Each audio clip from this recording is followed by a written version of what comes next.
Tanpa ada yang menyadari, baik Dania atau Ibu, Pak Mun udah berdiri di ruangan yang sama dengan mereka. Dia memandang pil kontrasepsi yang ada di atas meja. Sama persis seperti yang dia temukan di tas nona mudanya waktu itu. Itu membuatnya gusar. Terbang sudah kedamaian rumah ini begitu pikirnya. Nyonya, bagaimana Anda bisa meminta nona muda untuk minum pil KB itu? Kata-katanya udah terlihat meninggi. Dia bahkan bicara seperti saat dia kesal dengan pelayan rumah belakang yang bekerja dan melakukan kesalahan. Kalau Tuan Muda tahu, Anda tahu akan semarah apa dia? Daniel langsung bangun mendekati Pak Mun. Gadis itu yang paling tahu akan seperti apa reaksi Saga. Dia menarik tangan Pak Mun untuk mengikutinya menuju ruangan lain. Dia tidak mau sampai ibu mertuanya menduga-duga karena pembicaraannya dengan Pak Mun. Karena perkara dia minum pil kontrasepsi menjadi rahasia yang tersimpan rapat di rumah ini. Bahkan Jen dan Sophie yang ada di rumah juga tidak tahu mengenai pil kontrasepsi. Pak Mun, jangan mengatakan pada Tuan Saga, aku mohon, apapun yang Pak Mun dengar barusan, aku tidak menyentuhnya. Aku bersumpah, aku tidak menyentuh pil itu sama sekali. Mungkin saja akan terjadi pecah perang dunia ketiga kalau Saga tahu ibunya menyodorkan pil kontrasepsi ke depan Dania. Hingga Dania harus menghindari itu semua. Dia memohon dengan sangat kepada Pak Mun untuk menyelamatkan ketenangan rumah ini. Pak Mun, saya mohon jangan mengatakan apapun pada Tuan Saga. Saya mohon. Nona, Nyonya tidak akan berhenti sampai di sini. Ujar Pak Mun meyakinkan bahwa apa yang akan dilakukan Nyonya ke depannya bisa jadi akan jauh lebih ekstrim lagi. Aku tahu, tapi aku tidak akan pernah meminumnya. Aku bahkan tidak akan berani menyentuh pil itu lagi, Pak. Pak Mun pasti masih ingatkan bagaimana marahnya Tuan Saga, dan aku tidak akan lupa itu, Pak. Aku tidak akan punya keberanian walaupun hanya menyentuhnya. Percayalah padaku. Menggenggam tangan Pak Mun erat, walaupun laki-laki itu merasa tidak nyaman, tapi dia membiarkannya. Nona, Bapak tidak mau terjadi perang dahsyat di rumah ini, kan? Aku tidak mau ibu dan Tuan Saga kembali bertengkar karena aku lagi. Ya Pak, demi kedamaian rumah ini, tolong rahasiakan semua yang Pak Mun dengar pagi ini. Ini adalah pilihan terbaik untuk menyelamatkan kedamaian rumah ini. Dia sendiri tidak mau kalau sampai ibu harus kembali pergi. Mungkin kali ini akan jauh lebih lama dari sebelumnya. Pak Mun, hubunganku dengan Tuan Saga saat ini sedang dalam kondisi sangat baik. Percayalah, aku akan berada di samping Tuan Saga dengan bahagia apapun situasinya. Sebentar, Pak Mun memandang sorot mata Dania secara langsung. Lalu dia menundukkan kepalanya setelah yakin. Baiklah Nona, saya akan melakukan apa yang Nona minta, tapi saya mohon ke depannya, jika Nyonya masih bersikap seperti ini, jangan menyimpan dan menghadapinya sendiri. Nona bisa menyampaikan pada saya atau sekretarisan. Dia pasti bisa menyelesaikan semuanya dengan tenang, dan Tuan Muda tidak akan merasa terganggu. Baik Pak, saya akan ingat itu. Terima kasih ya Pak. Pak Mun udah mengantarkan Dania menuju mobil yang dibawa Lela. Lalu dia kembali masuk ke dalam rumah. Seperti yang dia duga, Nyonya masih menunggu di tempat duduknya. Dia pun berjalan mendekat. Pak Mun, wanita itu memanggil, walaupun sebenarnya tidak perlu, karena kepala pelayan itu memang berjalan menuju tempatnya duduk. Nyonya, kenapa Anda seperti ini? Laki-laki itu memotong pembicaraan Nyonya. Dia tidak ingin mendengar apapun alasannya. Dia sudah cukup mendengar apa yang harus dia dengar dari pembicaraan wanita di hadapannya ini dengan Nona Dania tadi. Apa kamu mau mengadukan semuanya pada Saga? Terlihat sekali ibu khawatir. Dia tidak peduli dengan pertanyaan Pak Mun. Sesuai dengan permintaan Nona Dania, saya tidak akan mengatakan tentang pil dan apa yang Nyonya katakan pada Nona tadi. Tapi saya minta cukup sampai di sini. Apapun yang Nyonya rencanakan cukup sampai di sini. Terdengar ibu menghela napasnya lega, walaupun kemudian terlihat dia tampak gusar, karena mencerna kalimat Pak Mun sebagai suatu ancaman untuknya. Panjang sekali. Apa sekarang Pak Mun sedang mengancam saya? Tidak, Nyonya. Bagaimana mungkin saya mengancam Nyonya? Saya hanya berusaha menjaga ketenangan rumah ini untuk Tuan Muda. Wajah ibu sangat masam mendengar perkataan Pak Mun. Aku tidak akan mengganggu Dania sebagai istri saja. Aku hanya... Nyonya, bukankah seharusnya Anda berterima kasih karena Nona Dania bisa membuat Tuan Muda tersenyum kembali setelah sekian lama? Seharusnya Anda mendukung mereka untuk kebahagiaan Tuan Muda.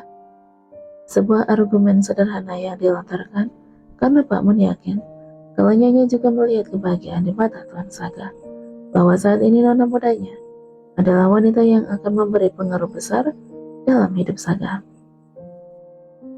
Pak Mun, ini bukan hanya untuk sekarang, tapi untuk kehidupan selanjutnya keluarga ini. Keturunan Saga harus berasal dari wanita yang sama derajatnya dengannya. Pak Mun terlihat sangat tidak suka dengan kalimatnya di hadapannya. Apa yang salah dengan anak mudanya? Derajat? Keturunan? Apa pentingnya itu jika Tuan Saga menerima dan mencintainya dengan tulus? Itu adalah hal paling utama. Tidak ada yang lebih penting dari itu semua. Nyonya, kalau saja Tuan Besar masih hidup, apa yang akan dipikirkannya jika tahu Anda melakukan hal seperti ini? Wajah ibu terlihat getir. Dia tertunduk sekarang. Tuan Besar bukan orang yang suka membedakan status orang lain. Saya rasa dialah yang akan paling bahagia melihat Tuan Muda dan Nona Dania. Kamu tahu kata-katanya terdengar menyakitkan dan seperti kecaman. Tapi ini adalah kenyataan yang bisa menyadarkan Nyonya ke depannya. Apa Nyonya tahu? Karena sikap Tuan Besar yang baik pada semua orang dan tidak membedakan derajat orang lain. Paman menghela napas ketika melihat Nyonya menggigit bibirnya kalah. Hari ini, ada banyak orang seperti sekretarisan yang berdiri di belakang Tuan Muda, menyayangi dan mencintai Tuan Muda. Mereka yang akan dengan tulus berkorban untuk Tuan Muda. Semua itu tidak muncul begitu saja kan Nyonya? Hentikan. Sadar bahwa apa yang diucapkan Pak Mun adalah benar, dan dia merasa kesal karenanya. Karena kebaikan Tuan Besar sejak dulu, saat ini Tuan Muda bisa bersama orang-orang yang menyayanginya. Lagi-lagi ibu tidak bisa membantah bagian apapun yang diucapkan Pak Mun. Membuatnya serasa tersapuk gelombang kekalahan. Air itu menariknya hingga ke tengah lautan kegetiran. Tapi tetap saja dia masih merasa bahwa Dania tidak pantas menjadi ibu dari anak putranya. Saya harap Nyonya menyerah dengan rencana apapun yang sedang Nyonya lakukan. Sehabis selesai meeting produk baru di gedung Antarna Group, Saga dan sekretarisan kembali ke ruangannya. Sesaat sebelum meninggalkan ruangan tadi, Saga menatap deretan produk sampel di meja. Semua orang yang ada di ruangan meeting terlihat gelisah dengan situasi semacam itu. Siapapun dari mereka tahu kalau Presiden Antarna Group sangat tidak menyukai jenis makanan yang satu itu.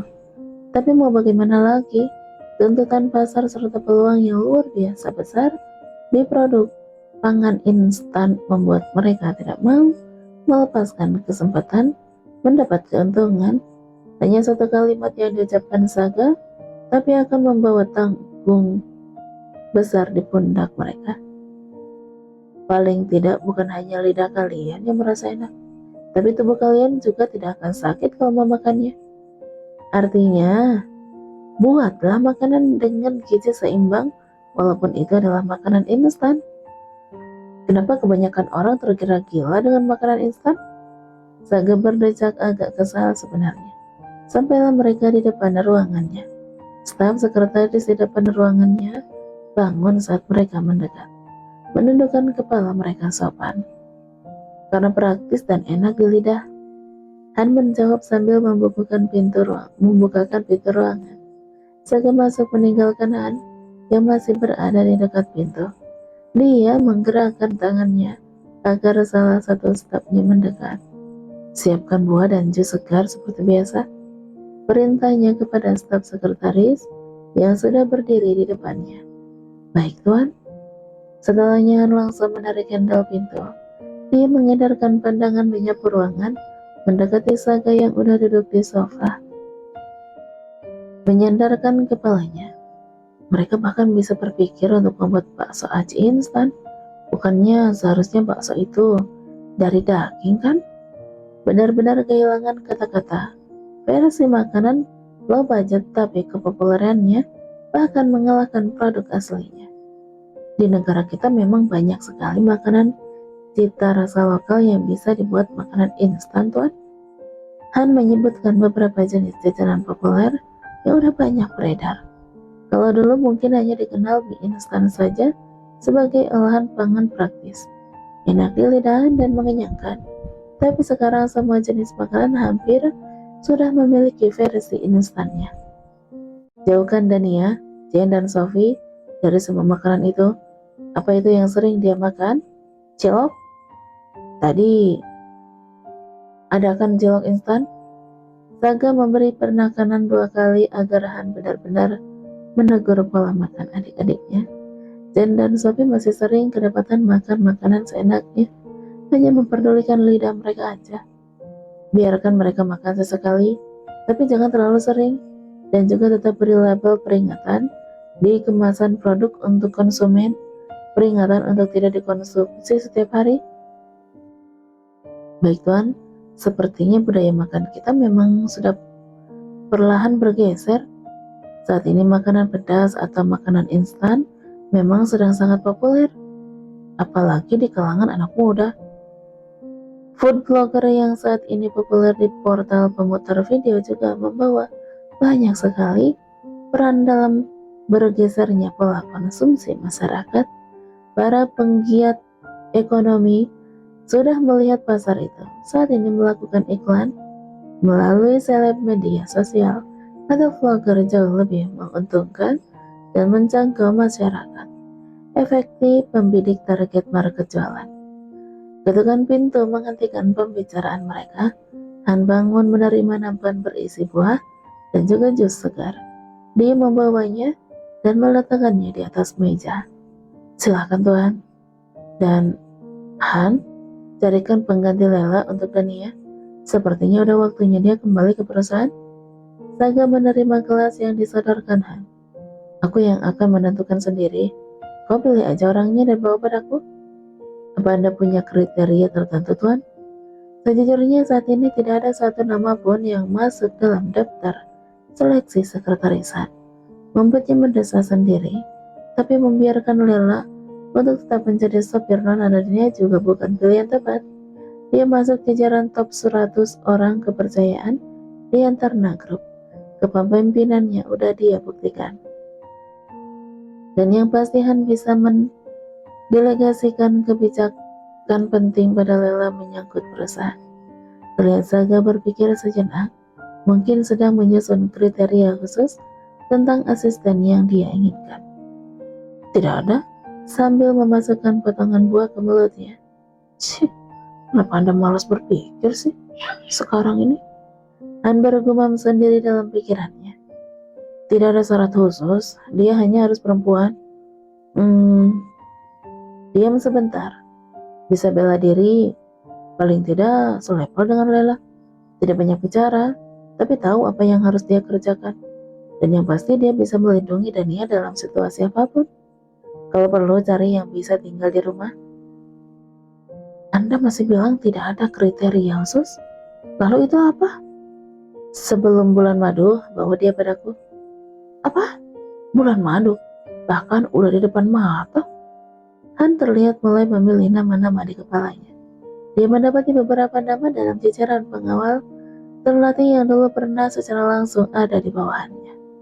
Semakin mengerucutkan pilihan, tapi belum berhasil menemukan satu nama yang tepat. Dan juga apa maksudnya ya? Sampai hari ini Dania masih merengek tentang tema bulan madu ala rakyat biasa. Memang maunya dia itu apa sih? Bertanya tapi hanya terdengar seperti protes. Tadi pagi dia masih membicarakannya. Pikir Han langsung tersadar kembali. Sepertinya Nona ingin bulan madu seperti kebanyakan orang, tuan. Jalan-jalan dan bersenang-senang di luar ruangan. Nona bilang ingin bermain di laut. Mungkin maksudnya dia ingin seharian bermain di laut, menyelam dan berenang misalnya. Cih, Wajah Saga terlihat masam. Apa? Jadi Anda benar-benar hanya ingin memeluk Nona saat berbulan madu? Kenapa harus jauh-jauh pergi bulan madu? Peluk aja Nona di dalam kamar sepuas Anda. Merepotkan saja. Aku tahu apa yang kau pikirkan. Han, kurang ajar.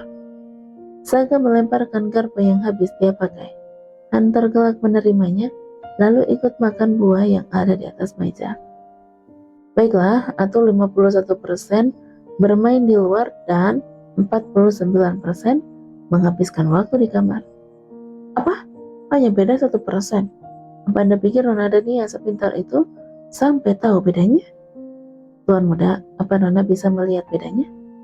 Mengambil beberapa potongan buah sekaligus, memasukkannya ke dalam mulut dengan cepat, lalu menyerahkan garpunya kembali ke tangan Saga. Apa? Kamu sedang berpikir kalau gadis bodoh itu tidak akan tahu bedanya, kan? Kesal sekaligus membenarkan perkataannya sendiri. Dia pun ragu kalau istrinya bisa melihat perbedaan 1% itu. Saya tidak berpikir kalau Nona bodoh, Tuan Muda. Saya hanya berpikir, apa Nona akan sepintar itu sampai tahu bedanya yang hanya 1%. Bicara tanpa rasa bersalah sama sekali. Itu sama saja, berteriak akhirnya. Hanya beda pengucapannya kan? Ananya menjawab dengan tertawa.